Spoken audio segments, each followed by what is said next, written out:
BFM TV face à face. Apolline de Malherbe.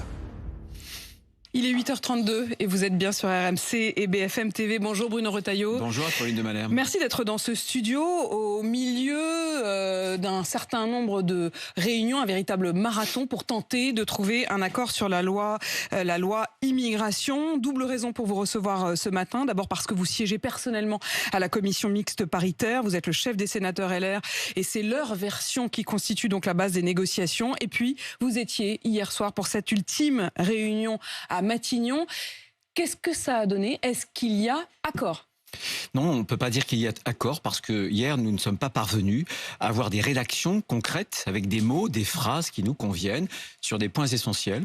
Et j'ai reçu cette nuit donc à nouveau des rédactions qui prennent en compte un certain nombre de points, mais qui ne sont pas complètement satisfaisantes pour peu que j'ai pu les regarder en milieu de nuit, voilà. Ça veut dire quoi ça? Ça veut dire que vous vous êtes réunis donc un certain nombre de fois depuis vendredi, encore une dernière fois hier soir. À l'oral, vous avez obtenu un certain nombre de garanties. Vous attendiez quand même à ce que ce soit traduit à l'écrit. Vous regardez chaque mot. On vous envoie donc une version dans le milieu de la nuit. On essaie de comprendre aussi comment ça marche.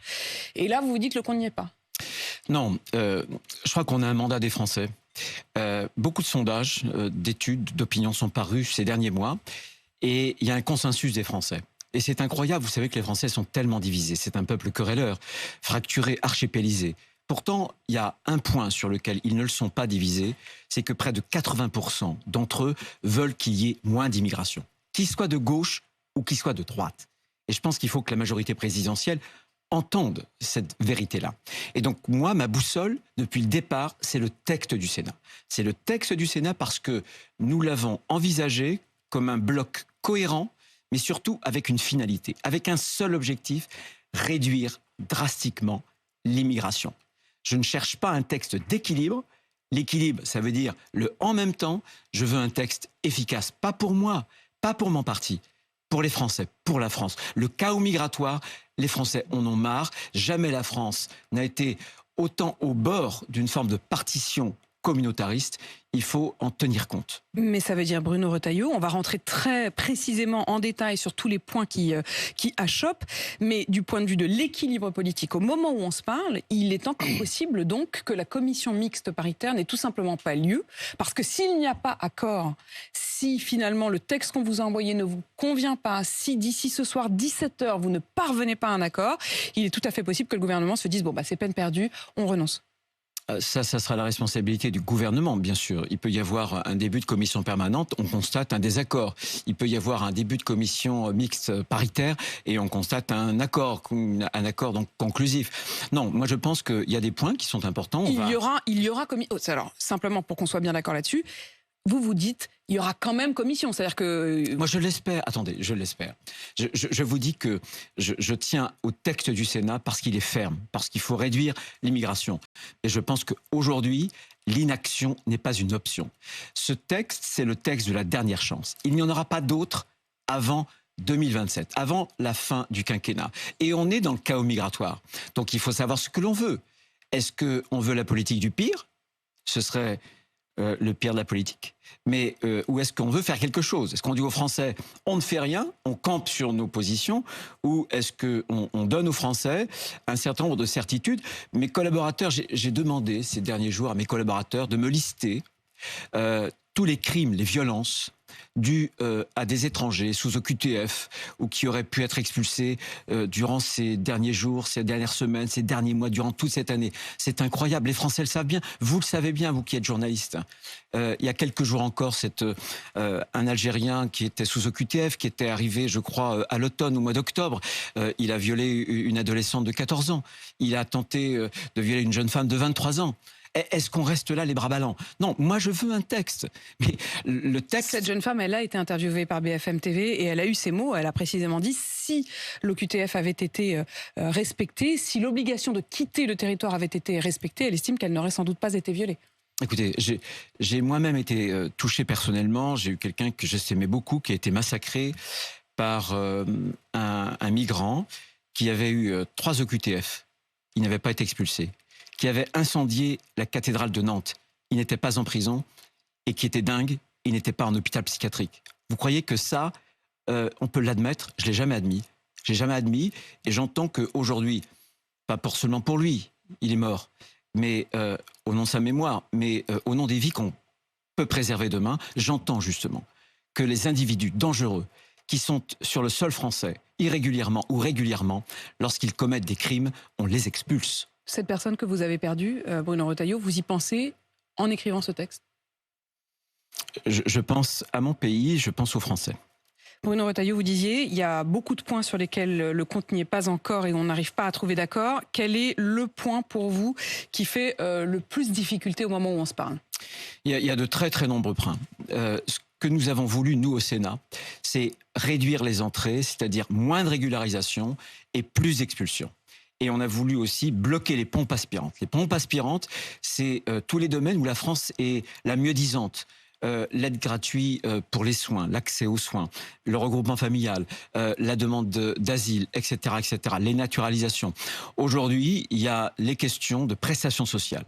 Nous voulons, là encore, de façon très nette, très claire, réduire l'attractivité de notre modèle social. Par exemple... Si on s'arrête sur ces aides sociales, précisément, la règle aujourd'hui, c'est qu'après 6 mois sur le territoire en ayant été régularisé, on a un accès aux prestations sociales. Vous avez voulu, au Sénat, allonger ce temps et que la personne doive attendre 5 ans avant de pouvoir toucher des prestations sociales.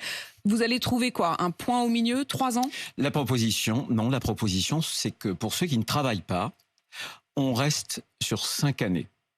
Pour ceux qui travaillent et qui cotisent, même s'il s'agit de prestations non contributives, ce serait moitié moins, c'est-à-dire 2 ans et demi. Voilà. Ça, c'est un premier paquet. Ça, c'est l'accord sur lequel vous vous êtes à peu près entendu hier. Il reste désormais à bien écrire. Et l'attractivité du modèle social, c'est aussi l'accès aux soins. C'est la question de l'AME. L'aide médicale d'État. L'aide médicale d'État. C'est vraiment le régime le plus avantageux en France qu'on ait en Europe, de tous les pays européens. Pour autant, là, vous avez dit à l'instant, vous avez prononcé cette phrase, vous avez dit les pompes aspirantes. J'ai reçu à ce même micro la semaine dernière un des vôtres, Patrick Stefanini, qui est quelqu'un de votre famille politique, qui partage vos idées, qui a pris le temps de regarder précisément ce qu'était l'AME et ses conséquences. Il n'arrive pas aux mêmes conclusions que vous. Vous avez sans doute lu son rapport. Il dit que ça n'est pas une pompe aspirante. J'ai lu son livre. Et je vous invite à relire la page 257 de son livre. Non, il y a eu son livre, depuis il a fait un rapport sur l'AME. Il dit que ça n'est pas une pompe aspirante, qu'il ne faut pas y mettre fin. Eh bien c'est faux. La preuve, c'est que dans le livre, ils reconnaissent au moins que 10% des 466 000 en réalité bénéficiaires de cette AME sont venus en lien avec cette AME. 10%, c'est près de 50 000. Mais surtout, ce que ce rapport dit, il dit 2 choses. Un, il dit ce que je dis. C'est pas une pompe aspirante. Mais vous ajoutez cela, vous ajoutez le regroupement familial, les demandes d'asile, le droit à la naturalisation. Mais vous n'imaginez pas pourquoi est-ce que l'an dernier, on a eu 1,5 million à Pauline de Palleur. Pourquoi? Ensuite, qu'est-ce qu'il dit? Il dit que non seulement c'est le régime le plus avantageux, mais qu'en même temps, c'est un dispositif qui consiste à maintenir en état de clandestinité.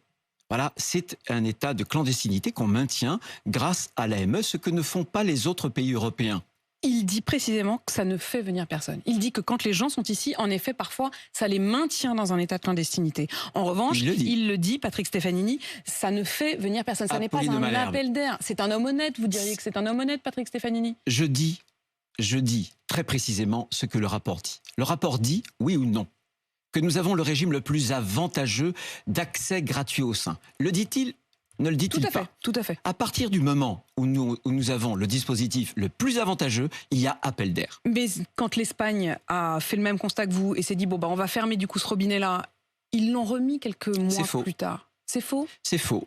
C'est faux, je vous le prouve, tout simplement parce que il s'agit d'une compétence qui n'appartient pas à l'État espagnol, mais qui appartient aux régions espagnoles. Et que dites-vous aux médecins alors? Et par exemple, dans les Canaries, qui voient débarquer de nombreux migrants, il faut 1 an de résidence sur place pour pouvoir bénéficier de l'assurance médicale gratuite.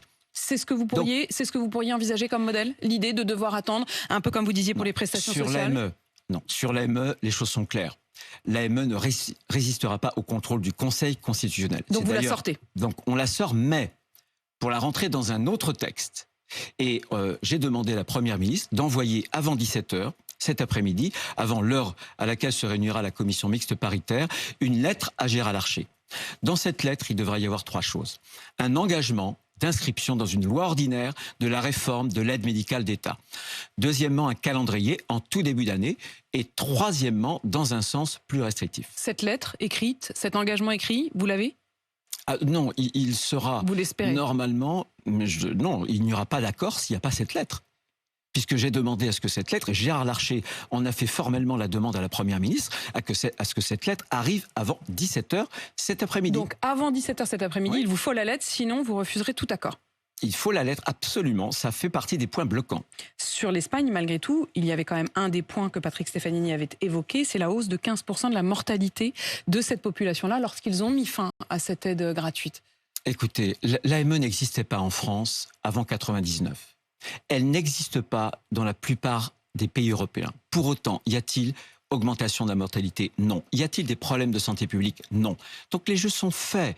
Aujourd'hui, l'AME représente, pour tous ceux qui veulent encourager l'immigration, en réalité une sorte de totem. Moi, je pense qu'en la réduisant à des soins d'urgence, comme font les autres pays européens, y compris pour la grossesse. Les soins d'avant, pendant la grossesse, l'accouchement, et même après, avec les soins de prévention. Mais réduisons le panier parce que les Français n'en peuvent plus. Les Français payent, ils cotisent pour un système social qui est de moins en moins bon. Et eux, ça leur coûte très cher. Et ils voient des gens en situation irrégulière, clandestins, bénéficier de l'accès gratuit au sang. Comment voulez-vous qu'ils ne se révoltent pas à un moment donné dans les urnes? C'est ce qui s'est passé d'ailleurs. Regardez aux Pays-Bas. Partout en Europe, y compris les gouvernements de gauche, durcissent les législations sur l'immigration. Et ceux qui ne le font pas, les Pays-Bas, ils ont accueilli 400 000 immigrés l'an dernier. Eh bien, c'est l'extrême droite qui prend le pouvoir, en tout cas qui gagne les élections. Ce que vous dites à l'instant, on va continuer sur les points, mais ce que vous dites à l'instant, c'est que s'il n'y a pas de loi immigration suffisamment ferme, comme vous l'espérez, il y aura alors Marine Le Pen aux prochaines élections. En gros, vous dites soit c'est la loi immigration tout de suite, soit c'est Marine Le Pen en 2027.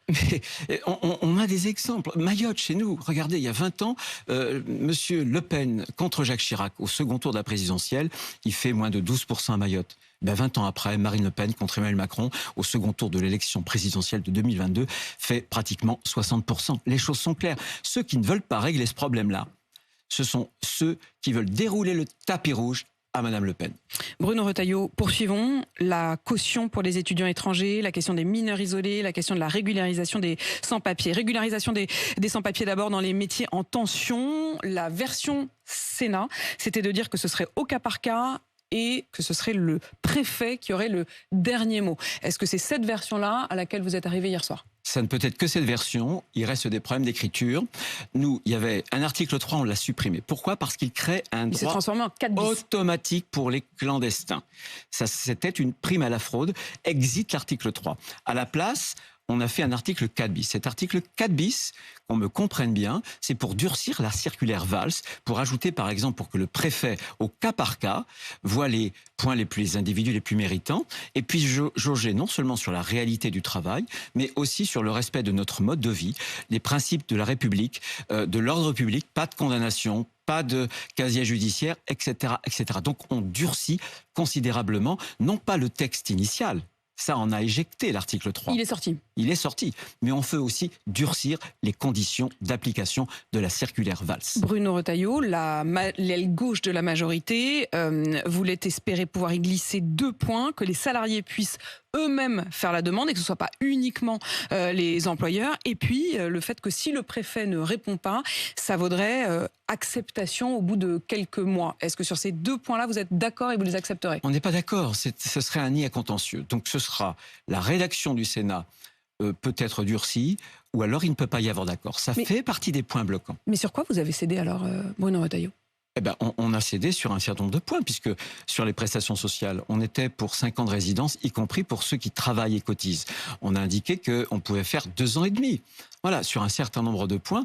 Par exemple, sur la déchéance des binationaux, on avait dit on va les déchoir de la nationalité française s'ils commettent un crime ou s'il y a tentative de crime. Cette rédaction risque de ne pas passer sous les fourches caudines du Conseil constitutionnel. Donc on s'arrête au crime. Donc ce ne sera que crime et pas tentative de crime. Mais là, on c'est tient à la déchéance. C'est pas tant au gouvernement que vous avez cédé, c'est plutôt au Conseil constitutionnel et C'est vrai. Et simplement à la loi. Oui, mais à la attendez, Constitution. moi je veux un texte. Je suis pas là, encore une fois, pour trouver un équilibre. Je veux un texte efficace. Vous je veux ne un voulez... texte qui La marche. question de l'équilibre, effectivement, vous paraît même hors de propos, si j'ai bien compris. Absolument. Je veux un texte qui soit vraiment utile aux Français. Bruno Retailleau, on continue. La caution pour les étudiants étrangers. Vous vouliez que les étudiants étrangers qui viennent travailler, qui viennent étudier en France, déposent une caution qui ne leur serait rendue que lorsqu'ils quittent la France. Est-ce que là-dessus, vous tenez bon ou est-ce que vous vous dites, bah non, finalement, on est OK pour faire sauter cette caution? Nous tenons bon tout simplement parce qu'on sait que c'est une voie qui permet de dévoyer justement la question migratoire. On a eu pratiquement 100 000 titres pour des étrangers qui viennent faire des études en France. Et on sait que pour une bonne part, ce sont des faux étudiants. Donc il y a une caution pour le retour. En revanche, cette caution, on peut très bien dire que là encore, pour des étudiants qui sont très méritants, d'origine modeste, qui sont brillants, alors là, on peut parfaitement baisser ou annuler une caution. Donc ce serait en fonction des bourses oui, ça serait qui leur pas sont seulement éventuellement octroyées, du niveau. Pas seulement, c'est le caractère méritant. Moi, je pense qu'on est dans un modèle... On le calcule comment, le caractère méritant? Ah ben sur le parcours. Sur le parcours, on voit très bien, c'est assez facile de voir les notations, par exemple, des élèves. Donc, on est dans un système républicain. Est-ce qu'on veut y rester? Le système républicain, pour moi, c'est l'effort, c'est l'exigence. Eh bien, ceux des étrangers qui veulent profiter de notre système uniquement pour en profiter sans faire des efforts, c'est niet. Chez nous, il y a un équilibre, il y a des droits, il y a d'abord des devoirs. Et quand on est un étranger, les devoirs, ça doit compter. Les mineurs isolés, vous vouliez qu'ils puissent eux aussi être enfermés dans des centres de rétention administratifs. Là-dessus, point de blocage d'une partie de la majorité qui veut les sortir des centres de rétention. Quelle version va être retenue? Alors, sur les centres de rétention, je suis assez d'accord parce que on a tellement peu de places de centres de rétention, on en a un peu plus de 2000, que désormais, la politique du gouvernement, à juste titre, c'est d'y placer des gens qui sont dangereux. Donc on n'est pas fou. On va pas mettre des mineurs, des familles avec des gens dangereux. Donc ce que l'on demande, Éric Ciotti, on a reformulé la demande puisque le gouvernement avait adopté un de ses amendements sur un texte il y a très peu de temps, plus de centres de rétention administrative, plus de places. Et puis, il faut trouver un moyen pour que lorsque on a des mineurs avec des familles qu'on veut éloigner parce qu'ils sont en situation d'irrégularité, on puisse par exemple les assigner à résidence. Bruno Retailleau, vous tenez vos troupes si vous arrivez à cet accord, si le texte tel que vous êtes en train de nous le dérouler est effectivement celui qui ressort de la commission mixte paritaire ce soir. C'est pas gagné, hein, on a bien compris, mais enfin, imaginons qu'on arrive à dérouler ce scénario. Est-ce que demain, lors du vote solennel à l'Assemblée et au Sénat, vous tenez vos troupes, les LR voteront? Vous parlez du Sénat ou de l'Assemblée? Les deux. Vous tenez plus les troupes du Sénat, mais vous connaissez aussi bien les troupes des députés. Si le texte sert de très très près le texte du Sénat, si la boussole de ce texte c'est celui du Sénat, alors il n'y aura pas de problème. Ni au Sénat, bien entendu, ni à l'Assemblée nationale. Il y aura une très petite minorité qui pourrait soit s'abstenir ou ne pas le voter. Mais très franchement, si c'est le texte du Sénat, le gouvernement met de son côté un atout pour le vote ensuite à l'Assemblée nationale. Ce que vous nous dites donc, c'est qu'il y aurait éventuellement une ou deux brebis galeuses, mais que globalement... Je ne veux pas les intituler avec ce qualificatif, mais en tout cas, il y aura une énorme majorité de nos députés LR à l'Assemblée nationale qui voteraient ce texte si, encore une fois, c'est la version du Sénat qui est acceptée. Évidemment, ce que vous répondrez dans ces cas-là, j'imagine, le gouvernement, c'est que certes, il vous gagnerait quasiment tous, mais il pourrait perdre une partie de leur aile gauche, des députés Renaissance. Est-ce que c'est un argument que vous a fait valoir la Première ministre hier? Non, mais souvent, moi je pense que notre texte l'a assez convaincu parce que avant d'être Premier ministre... Vous l'avez senti plutôt convaincu? Elle a été préfète. C'est une femme de gauche, mais elle a été préfète. Et donc, elle sait comment ça marche. Et elle sait ce qui ne marche pas. C'est sa majorité, à plusieurs reprises, elle nous l'a dit. Simplement, ce que je voudrais dire, vraiment en respectant les opinions des uns et des autres, c'est que c'est le texte de la dernière chance. Et ce texte-là, il a été voté aux 2/3, vous savez, au Sénat. Il a été voté au-delà de la majorité sénatoriale. Donc c'est un texte qui rassemble... Majorité de droite, je le reprécise. Majorité de droite au Sénat. Mais les 2/3, ça c'est quasiment jamais vu sur un texte aussi compliqué. Mais c'est très intéressant ce que vous dites quand même, Bruno Retailleau. Ça fait 3 jours que vous vous voyez quasiment tous les jours avec la Première ministre et quand vous ne voyez pas, vous vous envoyez des messages ou vous vous parlez au téléphone. Vous l'avez senti plutôt convaincu. Vous ne le dites pas uniquement pour... c'est pas de la méthode Coué. Vous avez le sentiment d'avoir eu face à vous une femme qui considérait que le projet tel que vous le dessinez là était un projet qui avait son assentiment. Écoutez, on n'a pas les mêmes convictions avec Elisabeth Borne, ça vous a pas échappé. Mais c'est une femme d'État. Elle a été préfète et c'est ce qui fonctionne pas. Et je pense qu'elle est désireuse d'avoir un texte, parce que si on n'a pas ce texte-là, c'est terminé. Moi, je pense Gérald Darmanin, vous avez eu le même sentiment? Oui, non, vous diriez avec le même respect qu'il s'agit d'un homme d'État qui a compris les mêmes intérêts que vous. Il est ministre de l'Intérieur. Écoutez, moi je veux pas que des considérations personnelles puissent perturber des discussions qui sont difficiles et qui sont âpres. Simplement, ce que je dis solennellement à eux, au gouvernement, aussi aux députés qui sont des députés de la majorité présidentielle, le chaos migratoire, dans quelques années, on ne le maîtrisera plus. C'est le texte de la dernière chance. Encore une fois, l'inaction, ça n'est pas une option. Il faut vraiment un texte qui puisse être utile aux Français et à la France, partout en Europe. Regardez M. Scholz, il est de gauche. Les Danois, ils sont de gauche. Ils sont en train de durcir. Les Danois l'ont fait. L'Allemagne est en train de leur faire considérablement leur législation sur l'immigration. Bruno Retailleau, le texte de la dernière chance, donc dites-vous, président du groupe Les Républicains au Sénat et membre de cette commission mixte paritaire.